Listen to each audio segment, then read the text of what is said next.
Good morning all friends. मेरे legal advice by Shaikh Javed Mohammad advocate channel पर आपका स्वागत है। हिबा और वसीयत में अंतर, मुस्लिम कानून के तहत कितनी संपत्ति दी जा सकती है, आज के वीडियो में हम इन्हीं टॉपिक को पर चर्चा करेंगे। आज के वीडियो में हम हिबा की परिभाषा क्या है, हिबा कितने प्रकार से किया जा सकता है, वसीयत की परिभाषा क्या है, वसीयत कितने प्रकार से की जा सकती है, मुस्लिम कानून के तहत वसीयत के जो प्रावधान दिए गए हैं उन पर भी हम चर्चा करेंगे। अक्सर एक आम और खास व्यक्ति के मन में सवाल पैदा होता है, वो जब परिवार में प्रॉपर्टी का किसी को देने के बारे में सोचते हैं तो वो सोचते हैं कि हम संपूर्ण प्रॉपर्टी की वसीयत कर देते हैं, या वो सोचते हैं कि हम संपूर्ण प्रॉपर्टी को हिबा कर देते हैं, या वो ये सोचते हैं कि हम संपूर्ण प्रॉपर्टी को विक्रय कर देते हैं परिवार के सदस्यों में।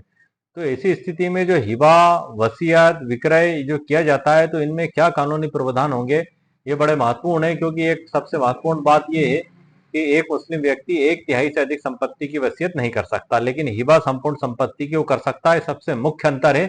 और हिबा के लिए क्या अनिवार्य शर्तें होना चाहिए, इसके लिए भारत के दो सर्वोच्च न्यायालय का जो एक फैसला है उस पर भी हम चर्चा करेंगे, और एक गुवाहाटी उच्च न्यायालय का फैसला है उस पर भी हम चर्चा करेंगे। गुवाहाटी उच्च न्यायालय का जो फैसला है मोहम्मद हिसाबुद्दीन का, उस फैसले को सर्वोच्च न्यायालय ने निर्णय के पैरा क्रमांक 28 और 33 में उस फैसले के नाम से उसको उल्लेखित करके उसमें उच्च न्यायालय के दृष्टिकोण का अनुमोदन भी किया है। जो इन दोनों निर्णयों में हिबा किस प्रकार से मान्य होगा, उसकी क्या नेसेसरी शर्तें, उसके बारे में बताया गया है। वो फैसले जो भारत के सर्वोच्च न्यायालय का जो निर्णय है वो है हफीजा बीबी व अन्य बनाम शेख फरीद मृत LRS व अन्य द्वारा 5 मई 2011 का है सर। ये इसके पैरा क्रमांक 28 और 29 को हम देखेंगे। इसी प्रकार से गुवाहाटी उच्च न्यायालय में मोहम्मद हिसाबुद्दीन एवं अन्य बनाम मोहम्मद हिसरुद्दीन 12 मई 1983 हिबा उपहार गिफ्ट, इसमें क्या नेसेसरी शर्त होंगी उनके बारे में इसमें बताया गया, इस पर हम चर्चा करेंगे। आज का वीडियो बड़ा ही महत्वपूर्ण है क्योंकि हिबा और वसीयत दोनों ही मुस्लिम कानून के तहत इनका उपयोग किया जाता है, और ये सामान्य तौर पर समाज में, परिवार में इनके तहत प्रॉपर्टी का अंतरण भी किया जाता है। इसलिए इन कानूनों को जानना हमारे लिए बेहद आवश्यक है। वसीयत के मूल्य और महत्व को समझाने के लिए मैंने मेरे अक्सर वीडियो में ये दो लाइन कही है, लिखा है जो कागज पर यह आखिरी फरमान है, इस वसीयत के शब्दों में जिंदगी का अरमान है। जी हाँ सर, इसे अंतिम इच्छा पत्र ही कहते हैं, चाहे वो कोई सी भी विधि में हो। इसको अंतिम इच्छा पत्र, अंतिम फरमान ही कहते हैं, जो व्यक्ति करने वाले की मृत्यु के बाद वो लागू होता है, और इसमें वो व्यवस्था करता है कि उसके मरने के बाद उसकी संपत्ति उसके बच्चों में, उसके उत्तराधिकारियों में किस प्रकार से, कितनी मात्रा में किसको दी जाएगी। इसी प्रकार से हिबा बिना प्रतिफल लिए, प्रेम और स्नेह की वजह से एक उपहार दिया जाता है जिसमें कोई प्रतिफल नहीं लिया जाता। अगर प्रतिफल ले लिया तो वो विक्रय हो जाएगा सर। बिना प्रतिफल के, बिना कोई मूल्य लिए, प्रेम और स्नेह के कारण जब हम किसी को गिफ्ट देते हैं तो उसको हम हिबा कहते हैं। हिबा में भी जो नेसेसरी शर्तें हैं, हिबा की घोषणा करना, और जिसके पक्ष में की जाती है उसके द्वारा उसको स्वीकार किया जाना, और इसी प्रकार से उसका कब्जा प्रदान किया जाना, ये नितांत आवश्यक शर्तें हैं। इनका यदि पालन नहीं किया जाता है तो हिबा मान्य नहीं होगा। मुस्लिम विधि में हिबा मौखिक भी किया जा सकता है, लिखित भी किया जा सकता है। रजिस्ट्रेशन एक्ट 1908 की धारा 17 में वसीयत का पंजीकरण करवाना आवश्यक नहीं है। यदि कोई व्यक्ति चाहे तो वो करवा सकता है, वरना वो सादे कागज पर भी लिख सकता है, नोटराइज भी करवा सकता है, या रजिस्टर भी करवा सकता है रजिस्ट्रेशन एक्ट 1908 के तहत। और इसी प्रकार से रजिस्ट्रेशन एक्ट 1908 की धारा 17 के तहत हिबा का रजिस्ट्रेशन करवाया जाना आवश्यक है। लेकिन मुस्लिम विधि के तहत मौखिक हिबा भी किया जा सकता है, लिखित हिबा भी किया जा सकता है। ये बड़ा ही माइनर और सूक्ष्म डिफरेंस है सर, मैं आपको जो बताने वाला हूं कि यदि किसी व्यक्ति ने मौखिक हिबा कर दिया, संपत्ति का कब्जा दे दिया, उसने कब्जा ले लिया, उस पर रहना चालू कर दिया, और रहते हुए 2, 4, 5, 6 साल उसको बीत गए, तो ये हिबा एक तरीके से पूर्ण हो चुका है।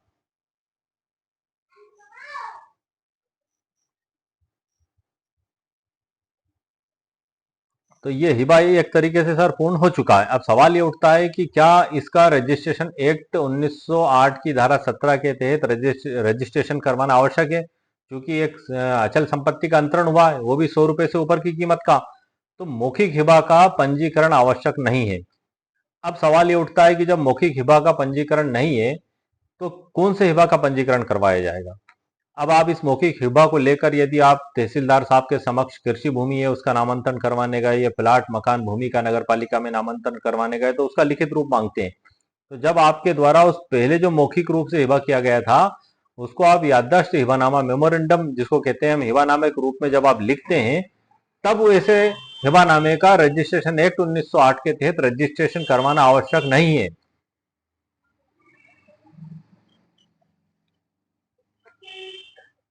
ये बड़ी ही महत्वपूर्ण बात है सर। क्यों? क्योंकि जो हिबा आपने बाद में लिखित रूप में दिया है वो हिबा आप पहले कर चुके हैं। संपत्ति का अंतरण, इजाब और कबूल, स्वीकृति और प्रस्ताव दोनों हो चुका है। संपत्ति का अंतरण हो चुका, अब उसका सिर्फ याददाश्त आप बाद में लिख रहे हैं याददाश्त हिबानामे के तौर पे। तो इस याददाश्त हिबानामे में किसी भी प्रकार की प्रॉपर्टी का अंतरण नहीं हो रहा। अंतरण तो 2, 3, 4, 5 साल पहले हो चुका है।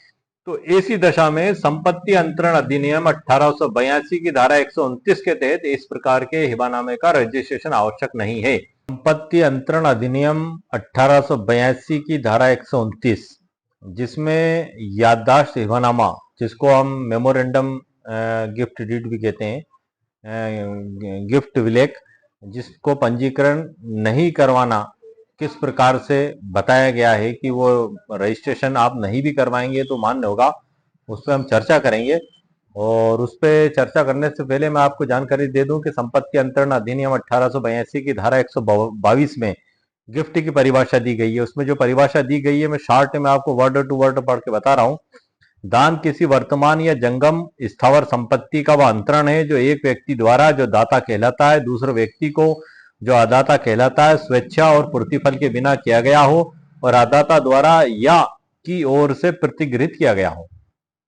प्रतिग्रहण कब करना होगा? ऐसा प्रतिग्रहण दाता के जीवन काल में और जब तक वह देने के लिए समर्थ हो करना होगा। यदि प्रतिग्रहण करने से पहले अदाता की मृत्यु हो जाती है तो दान शून्य हो जाता है। ये संपत्ति अंतरण अधिनियम 1882 में सर परिभाषा दी गई है। क्योंकि इस अधिनियम की धारा 129 जो कि काफी महत्वपूर्ण धारा है जिसपे मैं आपको आगे जानकारी देने वाला हूं, इसलिए मेरे द्वारा इसकी धारा 122 आपको बताई गई है। धारा 129 में बताया गया है संपत्ति अंतरण अधिनियम में सर 1882 129 आसन्न मरण, दान और मोहम्मदन विधि की व्यावर्ती। इस अध्याय की किसी भी बात का संबंध जंगम संपत्ति के उन दानों से नहीं है जो मृत्यु को असन्न मानकर किए गए हों और न वह मोहम्मदन विधि के किसी नियम पर प्रभाव डालने वाली समझी जाएगी। मतलब ये जो ट्रांसफर ऑफ प्रॉपर्टी की जो धारा है ये मोहम्मदन जो मुस्लिम विधि है उसके प्रावधानों पर लागू नहीं होगी। अंग्रेजी में लिखा हुआ है saving of donation mortis causa and Mohammedan law. Nothing in this chapter relates to gift of movable property made in contemplation of death or shall be deemed to affect any rule of Mohammedan law। अब इसकी जो interpretation है वो सबसे महत्वपूर्ण है sir, उसमें ही वो सारी बात दी गई है। मौखिक दान तथा उसके रजिस्ट्रीकृत होने की आवश्यकता, यदि ये दोनों धाराएं मुस्लिम विधि को अधिक्रांत नहीं करती हैं।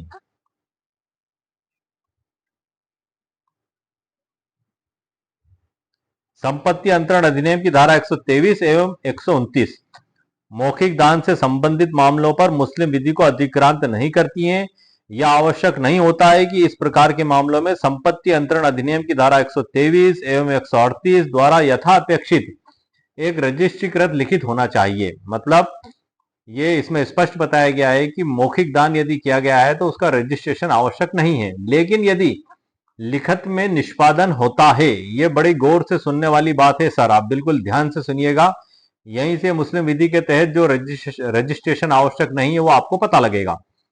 लेकिन यदि लिखित में निष्पादन होता है और उसका निष्पादन दान करने के साथ समकालीन होता है, मतलब आपने हिबानामा लिखा और उसी समय उसका एग्जीक्यूशन किया, मतलब उसकी जो सारी शर्तें उनका पालन किया। जैसे कि आप फॉर एग्जांपल ले लें कि जैसे कि मैं आज की तारीख में अभी जस्ट वीडियो बना रहा हूं और आज ही एक हिबानामा लिखा गया और उसमें हिबाकर्ता के द्वारा हिबा की घोषणा की गई और हिबा में जो लेने वाला है उसके द्वारा उसको स्वीकार किया गया और उसका प्रॉपर्टी का पोजीशन उसमें डिलीवर किया गया, कब्जा, और वो हिबा ग्रहीता के द्वारा कब्जा लिया गया और आज ही की तारीख में लिखा गया। तो इसका एग्जीक्यूशन और लिखना दोनों एक ही साथ और एक ही दिन हुए। तो इस प्रकार का यदि कार्य किया गया है तो संपत्ति का अंतरण उस एग्जीक्यूशन के माध्यम से हुआ तो उसका रजिस्ट्रेशन एक्ट 1908 की धारा 17 के तहत रजिस्ट्रेशन करवाना आवश्यक है।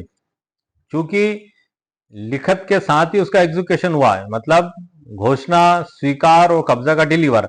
लेकिन मौखिक हिबा में ठीक इससे विपरीत स्थिति होती है कि वो 4 या 5 साल बाद लिखा जाता है और उसमें हिबा का निष्पादन, जिसको कहते हैं एग्जीक्यूशन, नहीं होता। वो 4 या 5 साल पहले जो हिबा किया गया था उसकी याददाश्त के बतौर लिखा जाता है, और हिबा तो पहले हो चुका है।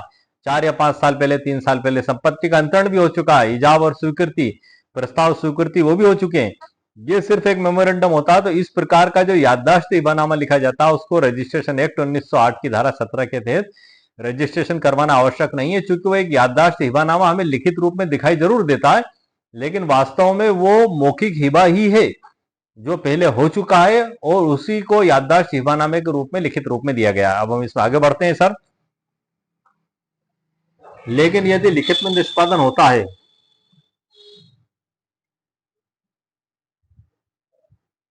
लेकिन यदि लिखित में निष्पादन होता है और उसका निष्पादन दान करने के बाद समकालीन होता है, तो उस मामले में लिखत को रजिस्ट्रीकरण अधिनियम की धारा 17 के अधीन यथा अपेक्षित अवश्य होना चाहिए, मतलब उसका रजिस्ट्रेशन होना चाहिए जब एग्जीक्यूशन और लिखत दोनों एक साथ होते हैं। तो यदि इतने पर भी दान देना एक पूर्ववर्ती कार्य है, जैसे कि मैंने आपको बताया था, पूर्ववर्ती मतलब पहले का कार्य है जो मौखिक रूप से किया जा चुका है, 2, 3, 4, 5 साल पहले पूर्ववर्ती कार्य है, और विलेख का निष्पादन कथित संव्यवहार का साक्षी होने वाले की हैसियत से बाद में किया जाता है, मतलब हिबा पहले हो चुका है और उसको बतौर साक्ष्य के एक सबूत के तौर पर लिखने के लिए बाद में उसको लिखित रूप दिया जाता है, तब उसके रजिस्ट्रीकृत किए जाने की अपेक्षा नहीं की जाती। तब उसके रजिस्ट्रीकृत किए जाने की अपेक्षा नहीं की जाती। किस कंडीशन में? जो पूर्व में हो चुका है और उसकी याददाश्त के लिए बाद में लिखा गया है। और यदि आपने मौके पे लिखा है आज ही और आज ही सब कुछ उसका एग्जीक्यूशन भी आपने किया है, तो उसका रजिस्ट्रेशन करवाया जाना आवश्यक है। ये धारा 129 कहती है सर, संपत्ति अंतरण अधिनियम 1882 की, जो उसी की व्याख्या मैं आपको पढ़ के बता रहा हूं। तब उसके रजिस्ट्रीकृत किए जाने की अपेक्षा नहीं की जाती, कारण कि विलेख का सृजन दान किए जाने के पश्चात किया जाता है। मतलब दान पहले हो चुका है मौखिक 2, 3, 4 साल पहले, और विलेख का सृजन उसके बाद में किया गया, मतलब उसका एग्जीक्यूशन सब कुछ हो चुका है मौखिक रूप से, बाद में सिर्फ उसको लिखित रूप दिया गया। तो इसको रजिस्ट्रेशन एक्ट 1908 की धारा 17 के तहत रजिस्ट्रेशन से मुक्त किया गया। आगे इसमें बताया गया है कारण कि विलेख का सृजन दान किए जाने के पश्चात किया जाता है, और इसलिए वह उस व्यक्ति के पक्ष में निष्पादन से संपत्ति के स्वामित्व को अंतित करने के परिणाम स्वरूप दान का सृजन या दान को पूरा नहीं करता जिसके हक में उसका निष्पादन किया गया है। मतलब ये जो बाद में किया गया अंतरण, बाद में जो लिखित रूप दिया गया है, तो उसका एग्जीक्यूशन हो चुका है, बाद में जो रूप दिया गया है तो वो उस प्रकार का लिखित दान नहीं है जो आज ही की तारीख में लिखा गया, आज ही कब्जा दिया गया। जैसे कि रजिस्टर्ड विक्रय विलेख में होता है कि आपके द्वारा रजिस्ट्रार ऑफिस में जाके रजिस्टर्ड विक्रय विलेख का निष्पादन किया गया, पैसों का लेन देन किया गया और कब्जा दिया गया, ये सब उसी दिन तुरंत हुआ। इसी प्रकार से यदि पहले 2, 3, 4 साल पहले हो चुका है और बाद में आपने याददाश्त में उसको किया, तो उसको रजिस्ट्रेशन एक्ट से मुक्त किया गया है। और इसमें एक महत्वपूर्ण जो जजमेंट है सर, आपको बता देता हूं। गुलाम अहमद शफी बनाम मोहम्मद सिद्दीकी दलील व अन्य AIR 1974 जम्मू एवं कश्मीर 59 कोष्टक में 62 पूर्ण खंडपीठ। इसमें क्या बताया गया है? मौखिक दान के आधार पर दाखिल खारिज हेतु किए गए प्रतिवेदन में विचारण न्यायालय द्वारा दाखिल खारिज का आदेश पारित किया गया। इस आदेश के विरुद्ध निगरानी एवं अपील दोनों विचाराधीन की। दाखिल खारिज के लिए अभिलिखित नोटिस खातेदार को नहीं दी गई थी। निर्णित किया गया कि दाखिल खारिज का आदेश अवैध है, मतलब बगैर नोटिस जारी कर दिया गया था। इसी प्रकार से नज्जो बनाम मुरसलीम 1992 विधि निर्णय एवं समय की 505 में बताया है, मुस्लिम द्वारा किया गया मौखिक दान कृषि भूमि के संबंध में नहीं हो सकता। कृषि भूमि के अलावा अन्य चल तथा चल संपत्ति का मुस्लिम द्वारा मौखिक दान किया गया, इसलिए मौखिक दान किए गए भूमि के संबंध में नामांतरण नहीं हो सका।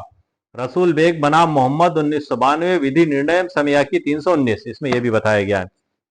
तो इस प्रकार से सर जो मुस्लिम विधि के तहत जो महत्वपूर्ण जो जानकारी इस धारा 129 में दी गई है, उसमें जो उसका अंत में जो निष्कर्ष निकल के सामने आता है वो यही आता है कि यदि पूर्व में किया गया कोई मौखिक दान है और उसको बाद में लिखित रूप दिया गया है, तो उसका रजिस्ट्रेशन करवाना आवश्यक नहीं है। इसी के संबंध में सर्वोच्च न्यायालय की नज़ीर हिबा के बारे में महत्वपूर्ण जानकारी कितने प्रकार के होते हैं, वसीयत के बारे में मुस्लिम के द्वारा कितनी संपत्ति दी जा सकती है, इसके ऊपर सर मैंने एक ई बुक भी आप लोगों के लिए तैयार की है। तो आगे की जानकारी मैं आपको इस ई बुक के अंदर से प्रदान करता हूँ। आइए सर, स्क्रीन पर यह ई बुक हिबा और वसीयत में अंतर, मुस्लिम कानून में कितनी संपत्ति दी जा सकती है, इसकी थोड़े से मैं आपको परिचय करा देता हूँ। अध्याय 1 में हिबा, इस्लाम में उपहार देने का क्या नियम है, इसमें हिबा की परिभाषा, हिबा की शर्तें और वैधता, कौन हिबा कर सकता है, हिबा से जुड़ी संपत्ति की सीमा, मौखिक हिबा बनाम लिखित हिबा, सुप्रीम कोर्ट के फैसलों में हिबा की वैधता, इस पर हम चर्चा करेंगे।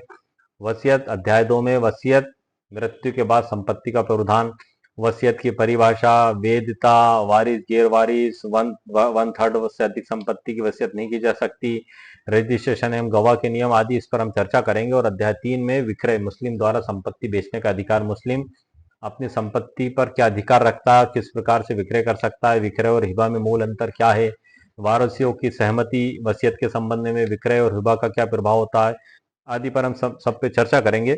इसमें डिस्क्लेमर भी दी है, प्रस्तावना भी दी गई है। और अध्याय 1 में जो हम शुरुआत करते हैं, हिबा इस्लाम में उपहार देने का नियम। ये जानकारियां सर मैं आपको ई बुक के अंदर से इसलिए प्रदान करता हूं ताकि आप ई बुक से परिचित भी हो लें, भली भांति जांच और समझ लें कि आपके लिए उपयोगी है। यदि आपको आवश्यकता महसूस होती है तो आप इसको खरीद भी सकते हैं। इसी बुक की लिंक इसी वीडियो के नीचे डिस्क्रिप्शन बॉक्स में मैं कॉपी पेस्ट कर दूंगा, वहां से आपको प्राप्त हो जाएगी। अब हम हिबा की परिभाषा पर चलते हैं। मैंने संपत्ति अंतरण अधिनियम 1882 के तहत जो हिबा की परिभाषा दी गई वो आपको पढ़ के बता दी है।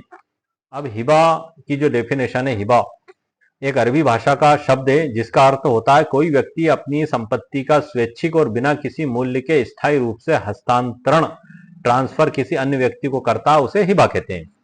कानूनी परिभाषा जो मुस्लिम लॉ के तहत दी गई है, a hiba is a transfer of property made immediately and without consideration by one person to another and accepted by or on behalf of the done Muslim personal law। उदाहरण सर इसको हम देख लेते हैं, काफी अच्छा उदाहरण है।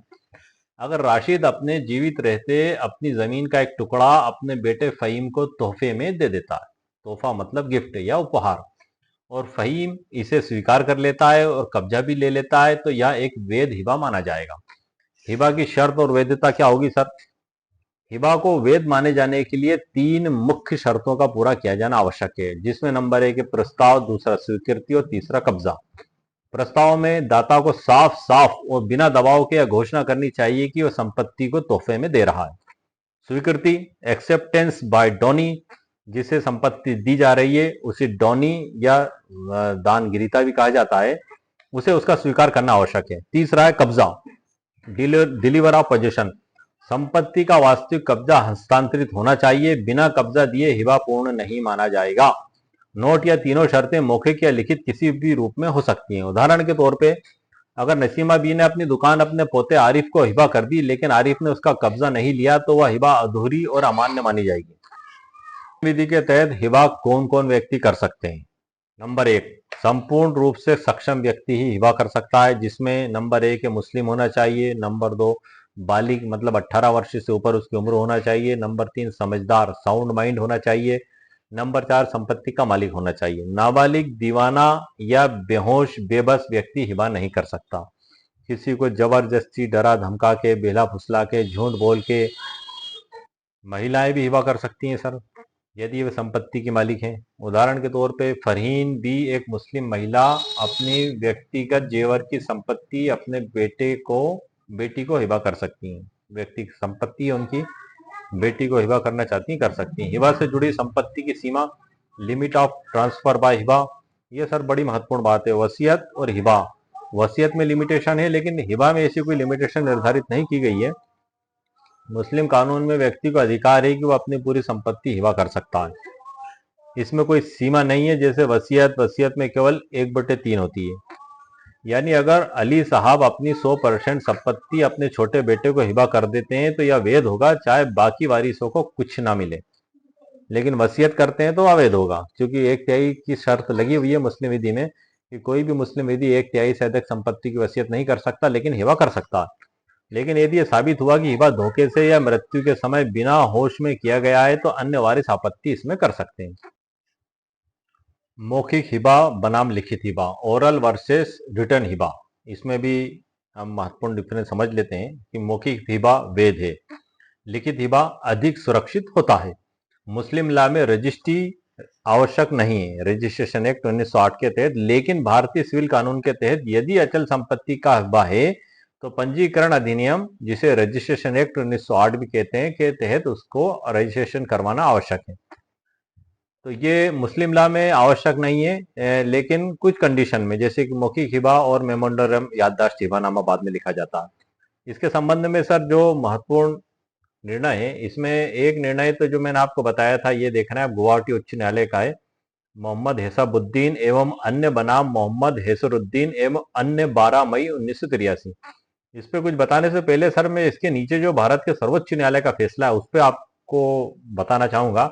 हफीजा बीवी एवं अदर्स विरुद्ध Sheikh Farid, dead by LRS and ORS AIR 2011 ASC 1695। इसमें वेद हिबा कब वेद माना जाएगा उसके बारे में जो आवश्यक शर्तें दी गई हैं, उन महत्वपूर्ण पैराओं पे मैं आपको प्रकाश दिलाना चाहूंगा सर। ये मैंने इसमें अंडरलाइन किया हुआ है और इसका मिसाल विश्लेषण है जो मैंने इसमें लिखा है। ये para 28, Mulla principle of Mohammedan law. Muslim कानून के तहत किसी उपहार को वैध बनाने के लिए 3 शर्तें आवश्यक हैं। कौन कौन सी शर्तें? नंबर 1 है दाता द्वारा उपहार की घोषणा। ये सर्वोच्च न्यायालय का फैसला है सर, जो मैं आपको पढ़ के बता रहा हूं उसी के अंदर से, पैरा क्रमांक 28। काफी सीखने लायक इसमें हमें चीजें पता लगती हैं कि आखिर जब हम हिबा को लिखते समय इन सावधानियों को बरतेंगे जो सर्वोच्च न्यायालय द्वारा बताया गया है कि यदि आप ऐसा हिबा लिखेंगे तो वो विधि अनुसार मान्य होगा, तो आपका वो हिबा अमान्य हो ही नहीं सकता, ना आपकी वसीयत अमान्य हो सकती यदि उसमें आप कानूनी प्रावधानों का पालन करते हुए यदि आप उसे लिखेंगे। यदि आपने कानूनी प्रावधानों का पालन नहीं किया और उसको ऐसे ही लिख दिया तो शून्य, और उससे आपको कोई अधिकार भी प्राप्त नहीं होंगे और अदालत के द्वारा उसको शून्य भी घोषित किया जा सकता है। हम आगे बढ़ते हैं। नंबर 1 हो गया सर इसमें मुस्लिम कानून के तहत, नंबर 1 हो गया दाता द्वारा उपहार की घोषणा। नंबर दूसरा है दान प्राप्तकर्ता द्वारा उपहार को स्पष्ट रूप से या निहित रूप से स्वीकार करना। और तीसरा है दान प्राप्तकर्ता को उसका कब्जा देना और उसके द्वारा वास्तव में रचनात्मक रूप से कब्जा लेना होगा। अब इसमें सर ये जो पैरा क्रमांक 33 है, इसमें भारत के सर्वोच्च न्यायालय के द्वारा ये टिप्पणी की गई है, हम मोहम्मद हिसाबुद्दीन 10 के मामले में गुवाहाटी उच्च न्यायालय के दृष्टिकोण का भी अनुमोदन करते हैं। मतलब वो जो फैसला जस्ट अभी जो मैंने आपको ऊपर बताया था, उसमें भी मुस्लिम विधि के तहत हिबा को विधि अनुसार निष्पादित किए जाने के लिए यही 3 शर्तें बताई गई हैं, दाता द्वारा घोषणा, दानगिरीता द्वारा स्वीकार और कब्जे का डिलीवर। तो अब मैं सर उस जजमेंट को भी आपको बता देता हूं। मैं आपको सेकंड नंबर पे उसको इसलिए लेके आया था ताकि इसके पैरा क्रमांक में जो इस जजमेंट का नाम लेके बताया गया है, इसकी पुष्टि की गई है भारत के सर्वोच्च न्यायालय के द्वारा, इस गुवाहाटी उच्च न्यायालय की, मोहम्मद हिसाबुद्दीन एवं अन्य। और इसमें जो प्रावधान बताए गए हैं, मैं इसमें आपके महत्वपूर्ण पॉइंट पे आपको ध्यान दिलाना चाहूंगा कि मुस्लिम कानून के तहत उपहार के सृजन के लिए 3 चीज आवश्यक है, वही जो भारत के सर्वोच्च न्यायालय ने उस फैसले में बताई। नंबर 1 है इसमें जो 3 चीजों में दानकर्ता द्वारा उपहार की घोषणा, नंबर 2 है दानकर्ता द्वारा या दानकर्ता की ओर से व्यक्त या निहित उपहार की स्वीकृति, और दानगिरीता द्वारा दानकर्ता को उपहार के विषय पर कब्जा सौंपना। ये तीनों शर्तें जो सर्वोच्च न्यायालय ने बताई थी वही इसमें भी बताई गई हैं और इस फैसले का अनुमोदन सर्वोच्च न्यायालय के द्वारा उसमें किया गया है। तो ये दोनों फैसले सर मैंने ई बुक के अंदर प्रिंट कर दिए हैं। अब ये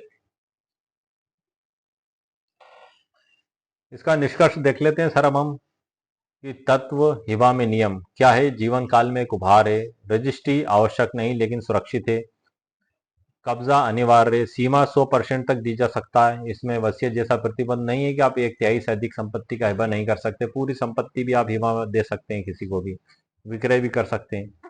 लेकिन वसीयत का अगर नाम आ गया, शब्द वसीयत का आ गया, तो 1/3 की सीमा उसमें लागू हो जाएगी। लेकिन यदि वो अन्य वारिस सहमति देते हैं तो वो भी की जा सकती है।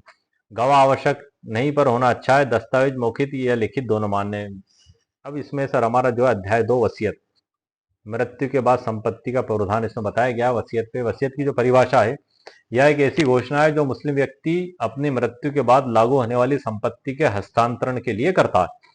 कानूनी परिभाषा है, a wasiat is an instrument by which a Muslim makes a disposition of his property to take effect after his death, Muslim personal law. इसका जो एक एग्जांपल है वो आप उससे हम समझ लेते हैं। अगर यूसुफ खान यह वसीयत करता है कि उसके निधन के बाद उसकी 1 एकड़ जमीन उसके पोते को दे दी जाए तो यह वसीयत होगी। ये वसीयत की परिभाषा है। लिमिटेशन 1/3 की पूरी प्रॉपर्टी को देखी जाएगी कि उसमें 1/3 से ज्यादा है कि कम है, वो फिर अदालत में चैलेंज किया जाएगा, दावा लगाया जाएगा, स्पेसिफिक रिलीफ एक्ट के तहत वसीयत को शून्य करने का दावा लगाया जाएगा। वो प्रोसेस मैंने जो है कि वो आगे उसमें उस प्रकार से कानूनी प्रावधान होंगे, उस पर भी मैं वीडियो बना चुका हूं जो मेरे चैनल पर अपलोडेड है। नंबर दूसरा, मुस्लिम कानून में वसीयत की वैधता। मुस्लिम पुरुष या महिला दोनों वसीयत बना सकते हैं। वसीयत किसी भी रूप में वैध हो सकती है, मौखिक या लिखित रूप में। वसीयत किसी भी व्यक्ति वारिस या गैर वारिस के पक्ष में की जा सकती है। नोट, इसमें वसीयत तभी प्रभावी होती है जब वसीयतकर्ता की मृत्यु हो जाए, और हिबा के लिए ये शर्त आवश्यक नहीं है। हिबा के लिए तुरंत मालिकाना हक का ट्रांसफर मान लिया जाता है, और हिबाकर्ता जीवित भी होता है, उसके बाद भी हिबा गृहीता मालिक बन जाता है। वसीयत में वसीयतकर्ता की मृत्यु के बाद ही वसीयत गृहीता को उसमें मालिकाना हक प्राप्त होता है। वसीयत को मृत्यु से पहले कभी भी रद्द या संशोधित किया जा सकता है। वारिस और गैर वारिस की वसीयत की सीमा क्या होगी? मुस्लिम लॉ के अनुसार वसीयत में अंतर किया गया है। गैर वारिस अधिकतम 1/3 1/3 संपत्ति तक वसीयत की जा सकती है। वारिस केवल तब वसीयत संभव है जब अन्य वारिस उसमें सहमत हो।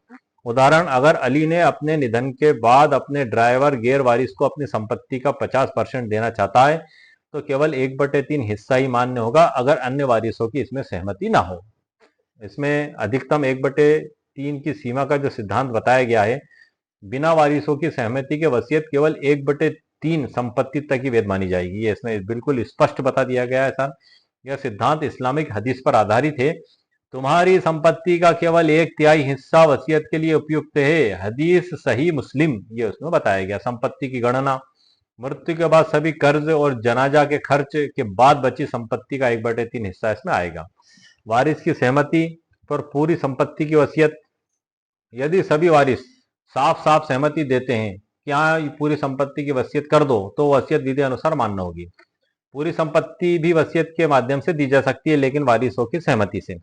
परंतु यदि कोई एक भी वारिस आपत्ति करता है तो केवल 1/3 हिस्सा ही वसीयत के अनुसार दिया जा सकता है। इसका एक उदाहरण भी है सर। खालिद ने अपनी पूरी संपत्ति एक अनाथालय को वसीयत की।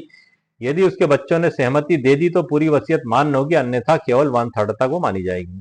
वसीयत, रजिस्ट्रेशन एवं गवाह के क्या नियम होंगे? मुस्लिम लॉ के तहत वसीयत का रजिस्ट्रेशन अनिवार्य नहीं है। मौखिक वसीयत भी वैध है बशर्ते गवाह हों। भारत के रजिस्ट्रेशन एक्ट 1908 के अंतर्गत वसीयत को स्वैच्छिक रूप से रजिस्टर्ड किया जा सकता है। वो चाहे तो करवाए, ना चाहे तो ना करवाए। रजिस्ट्रेशन से वसीयत का प्रमाणन मजबूत होता है, ये उसी के पक्ष में फायदा। गवाह, वसीयत में कम से कम 2 गवाह होना उचित है, किसी भी धर्म के हो सकते हैं। संबंधित केस ला इसमें सर, जो हफीजा बीवी जो मैंने आपको ऊपर बताया था, और दूसरा अमरुन्निसा बेगम विरुद्ध मिर्जा महबूब बेग यार 1953।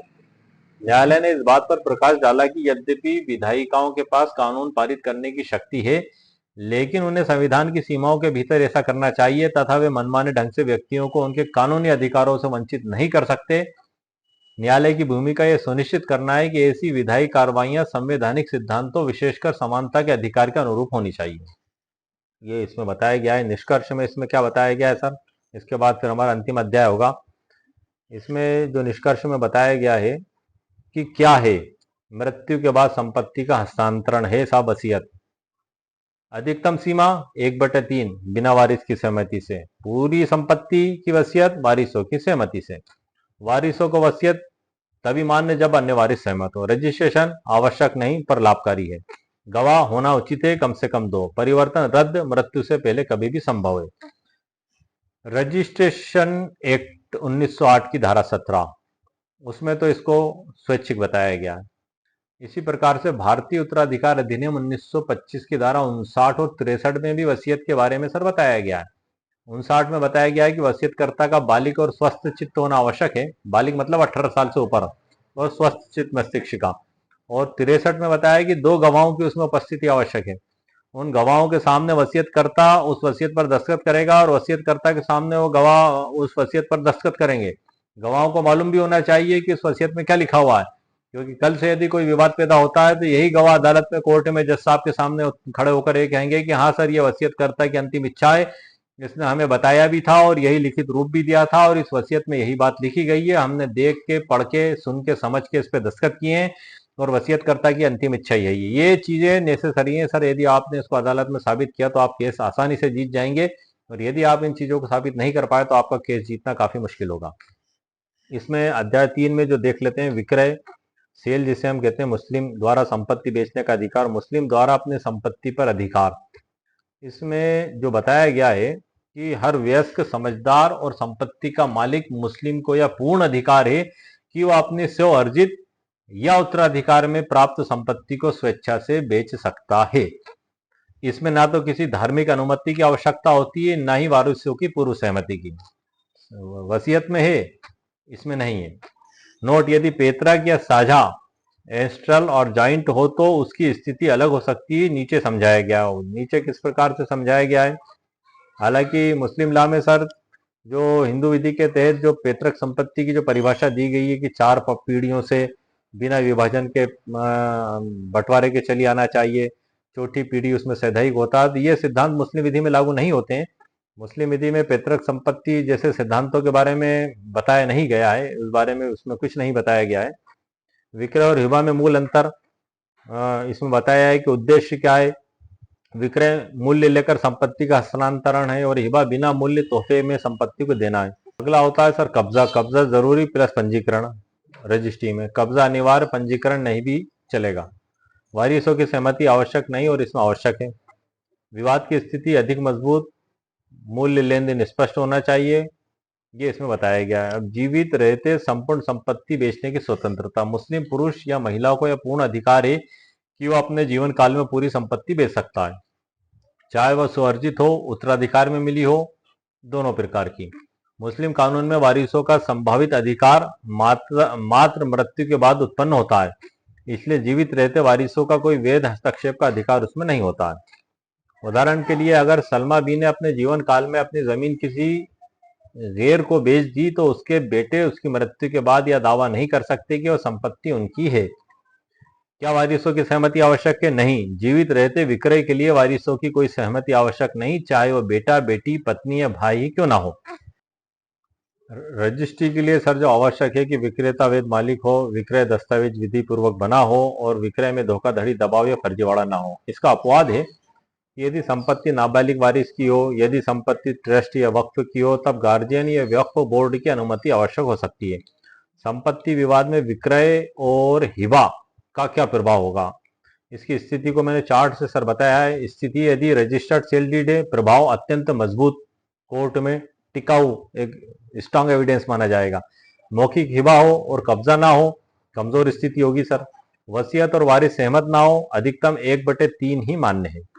रजिस्टर्ड विक्रय प्लस कब्जा ट्रांसफर सर्वोच्च कानूनी स्थिति इसको बताई गई है। कोर्ट में विवाद की स्थिति में विक्रय सेल डीड को सबसे मजबूत माना जाता है क्योंकि इसमें क्रेता का मूल्य भुगतान होता है, रजिस्ट्री का प्रमाण होता है, कब्जे का स्थानांतरण होता है, सरकारी रिकॉर्ड में एंट्री होती है और सभी चीजें इसमें शामिल होती हैं। सुप्रीम कोर्ट के जजमेंट भी है सर, इसमें 2 जजमेंट है। मुन्नीबाई विरुद्ध त्रिलोकनाथ AIR 1931, ऑल इंडिया इसमें आल AII 323, सादिक हुसैन विरुद्ध हाशमी अली खान AIR 1916 PC 27। इसमें जो निष्कर्ष है समरी ट्रायल, क्या विक्रय कर सकता है? हाँ, संपूर्ण संपत्ति मुस्लिम द्वारा विक्रय की जा सकती है। वारिसों की सहमति आवश्यक नहीं, आवश्यक। पैतृक संपत्ति बेच सकता है? हाँ, जब तक उस पर पूर्ण अधिकार हो। क्या कब्जा ट्रांसफर करना जरूरी है? हाँ, खरीदार को। क्या रजिस्ट्री आवश्यक है? हाँ, अचल संपत्ति के लिए। अब इसमें संक्षिप्त में सर मैं एक बात और बता देता हूं कि हिबा और वसीयत जीवन काल में बिना किसी मूल्य के दी गई संपत्ति होती है। मुस्लिम व्यक्ति अपनी पूरी संपत्ति का हिबा कर सकता है, वारिसों की सहमति की कोई आवश्यकता नहीं होती। वसीयत यह मृत्यु के बाद लागू होती है। मुस्लिम केवल 1/3 संपत्ति वसीयत कर सकता है। यदि वारिस सहमत ना हो, वारिसों की सहमति से पूरी संपत्ति भी वसीयत की जा सकती है। विक्रय, मुस्लिम को अपनी पूरी स्वअर्जित या प्राप्त संपत्ति को बेचने का पूर्ण अधिकार है, इसके लिए वारिसों की सहमति आवश्यक नहीं है। तो ये तो जो लॉ में लिखा हुआ है सर वो बताया गया है, लेकिन अदालत सभी लोगों के लिए खुली पड़ी है। अदालत में जाने से कोई भी किसी का हाथ पकड़ के रोक नहीं सकता। झूठा आदमी भी जाता है, सच्चा आदमी भी जाता है। अब कई बार ऐसी पेचीदगी स्थिति बन जाती है, मतलब जो आदमी की सोच और कल्पना से भी परे होती है। कई बार ऐसा हो जाता है कि पता लगता है कि परिवार का जो कर्ता पुरुष है, जिसके ऊपर सारी जिम्मेदारियां होनी चाहिए थी, वो जो है कि गलत आचरण का व्यक्ति है। अब गलत आचरण में सारी बातें आ गई सर, मैं अब आपको एक दो तीन करके नहीं बताऊंगा। और वो उसने गलत उद्देश्यों की पूर्ति के लिए लगातार प्रॉपर्टी को बेचे जा रहा। तब आप इस तरीके से चुप्पी साध के नहीं बैठ सकते, नेचुरल बात है, क्योंकि वो या तो उनकी स्वयं की कमाई से भी खरीदी हुई संपत्ति है तो भी, या उनको बाप दादा से मिली है तो भी। तब आप अदालत में इस बात की घोषणा का दावा आप लगा सकते हैं कि वो जो गलत आचरण है और वो गलत उद्देश्य से सारी संपत्ति नष्ट की जा रही है, तो हमें स्थायी निषेधाज्ञा दी जाए और अस्थायी निषेधाज्ञा दी जाए, ताकि वो संपत्ति को नष्ट होने से रोका जा सके। आप कोर्ट में जा सकते हैं सर, आप अपनी बात को साबित कर सकते हैं, और न्यायालय के विवेक के ऊपर डिपेंड करता है वो सभी गुण दोषों के आधार पे कि क्या वो उसको रोक सकने का आदेश कर सकता है। चूंकि यहाँ आचरण आ गया है सर, ये स्थिति एक अलग हो गई, तो ये जो बताया गया है डिफरेंट हालात, डिफरेंट कंडीशन, डिफरेंट परिस्थितियों में अलग अलग प्रकार से लागू होता है। तो ये जैसे कि उत्तर प्रदेश में सर एक जमींदार विधान अधिनियम है 1950 का, वह नियम बता दिए गए हैं कि मुस्लिम विधि के तहत कोई व्यक्ति अगर संपूर्ण संपत्ति की वसीयत कर देता तो मेन मान्य होगी और 1/3 का नियम वह लागू नहीं होगा। हमारे एक व्यूअर्स ने भी सवाल किया था, वो जजमेंट भी कोर्ट के द्वारा इसी आधार पर दे दिया गया था। तो ये फिर इसके लिए भारत का सर्वोच्च न्यायालय है सर, वो गुण दोषों के आधार पे न्याय के उद्देश्य की प्राप्ति के लिए कोई भी नियम बना सकता है, कोई भी निर्णय पारित कर सकता है। वहां पे याचिका भी दायर की जा सकती है, सुप्रीम कोर्ट के अलावा हाई कोर्ट में भी याचिका दायर की जा सकती है। आपके लिए न्यायालय खुला हुआ है, आप अपीलेट कोर्ट में उसको चुनौती भी आप दे सकते हैं। तो ये इसमें अंत में सर ये बताया गया है, समापन है इसमें, और आपको ई बुक से मैंने परिचित भी करा दिया है सर। और ये जो आप ई बुक देख रहे हैं सर, इसकी कीमत मेरे द्वारा 199 रुपीज़ रखी गई है, मात्र 199 रुपये। और इसकी लिंक को मैं इसी वीडियो के नीचे डिस्क्रिप्शन बॉक्स में कॉपी पेस्ट कर दूंगा, वहाँ ई बुक और उसके आगे डाउनलोड आपको लिखा दिखाई देगा। जैसे ही आप उस पर क्लिक करेंगे तो वहाँ से आप मेरे प्रॉब्लम सॉल्यूशन ई बुक स्टोर पर पहुँच जाएंगे। वह मेरे द्वारा तकरीबन 100 से ऊपर ई बुक लिखी जा चुकी हैं, जो किसी ना किसी प्रकार से प्रॉब्लम सॉल्यूशन को दूर करने के लिए लिखी गई हैं। वहाँ पे आप जो भी आपको उचित लगे आप बुक परचेस कर सकते हैं। ये वीडियो के अंदर, पूरी ई बुक के अंदर से जानकारी देने का मकसद मेरा यही है कि आप पहला इसको देख लें, समझ लें, और यदि आपको ऐसा लगता है कि आपके लिए उपयोगी है तभी आप इसको परचेस करें। और जब आप परचेस करेंगे तो जो जो मैटर आपको मैंने बताया यही पीडीएफ के रूप में आपको प्राप्त होगा। आपकी ईमेल आईडी पर मैसेज आएगा, जैसे आप भुगतान करेंगे 199 रुपीज़ का, तो आपके ईमेल आईडी पर एक मैसेज आएगा डाउनलोड का, आप उसको डाउनलोड कर सकते हैं। आपके मोबाइल पे, कंप्यूटर पे, आपके स्मार्टफोन पे आप उसको पढ़ सकते हैं, या अगर आपको आवश्यकता महसूस होती है तो आप उसकी प्रिंट आउट भी निकाल सकते हैं। लेकिन ये आपके व्यक्तिगत उपयोग के लिए, मार्गदर्शन के लिए, आप इसको किसी अदालत में पेश नहीं कर सकते, किसी थाने में या रजिस्ट्रार कार्यालय में आप इसको पेश नहीं कर सकते। ये आपको, इनको एक प्रोसीजर इसमें बताई गई है, एक मार्गदर्शन है, ये दावा नहीं है। आपका जो भी केस है तो आप अपने वकील साहब से पहले आप मिलें, संपर्क करें, उसके बाद फिर आपके केस में जो भी कार्रवाई आवश्यक महसूस हो सकती है, जरूरी हो सकती है, उनसे सलाह मशवरा लेने के बाद ही आप कार्रवाई करें। इस बुक में बताई गई जानकारी पर अमल करने से पहले आप कंसल्ट जरूर करें। तो इस प्रकार से सर आज के वीडियो में जो मेरे द्वारा जानकारियां दी गई हैं, हिबा और वसीयत में क्या अंतर है, और मुस्लिम व्यक्ति किस प्रकार से संपत्ति की वसीयत कर सकता है, और किस प्रकार से प्रॉपर्टी को विक्रय कर सकता है। कई बार ऐसा भी देखने में आता है कि एक पिता की 3 संतानें हैं और 4 पुत्रियां हैं। अब उनमें विवाद पैदा हो गया, तो पिता के द्वारा उनकी संपत्ति की वसीयत को बंटवारे के तौर पर लिख दिया गया। तीनों को 1/3 1/3 संपत्ति दे दी गई, 3 भाग में बांट दी गई, उनके पास भी कुछ रख ली गई। अब यहाँ पे अगर नियम कायदे की बात सर आप देखें तो यदि न्यायालय में चुनौती दी जाती है तो वो फिर वसीयत की शर्तों को देखा जाएगा। हिबा किया जाता है तो उसमें कोई प्रतिबंध नहीं है कि हिबा किस प्रकार से पूरी संपत्ति का भी किया जा सकता है, विक्रय भी पूरी संपत्ति का किया जा सकता है। लेकिन दोनों में सर स्टाम्प ड्यूटी का फर्क हो जाता है, क्योंकि जब आप रजिस्ट्रेशन एक्ट 1908 के तहत जब उसका रजिस्ट्रेशन करवाने जाते हैं, जिसे संपदा 2.0 में ऑनलाइन जो रजिस्ट्रेशन होता है, तो वो रजिस्ट्री से कुछ कम खर्च आता है उसमें सर। और वसीयत में सिर्फ 1000 रुपये का पंजीयन शुल्क लगता है और उसको स्टाम्प ड्यूटी से मुक्त कर दिया गया। तो ये खर्च की वजह से भी बहुत से लोग ये सोचते हैं कि हम इसको मौखिक कर लेते हैं या लिखित रूप में ले लेते हैं, तो लेकिन लिखित रूप वो जब देते हैं तो ये बात भूल जाते हैं कि अगर उन्होंने लिखित रूप दिया और उसी समय उसका एग्जीक्यूशन हुआ तो उसका रजिस्ट्रेशन करवाना आवश्यक हो चुका है। यदि वो पूर्व में किया जा चुका है और याददाश्त के रूप में लिखा गया है तो उसको धारा 129 संपत्ति अंतरण अधिनियम के तहत रजिस्ट्रेशन से छूट प्रदान की गई है। तो इस प्रकार से सर आज के वीडियो में मैंने आपको मुकम्मल कानूनी जानकारी प्रदान कर दी है। उम्मीद है आपको मेरा वीडियो पसंद आया होगा। मेरे वीडियो को आप लाइक भी करें, शेयर भी करें, सब्सक्राइब भी करें। ओके, शुक्रिया, थैंक यू सर।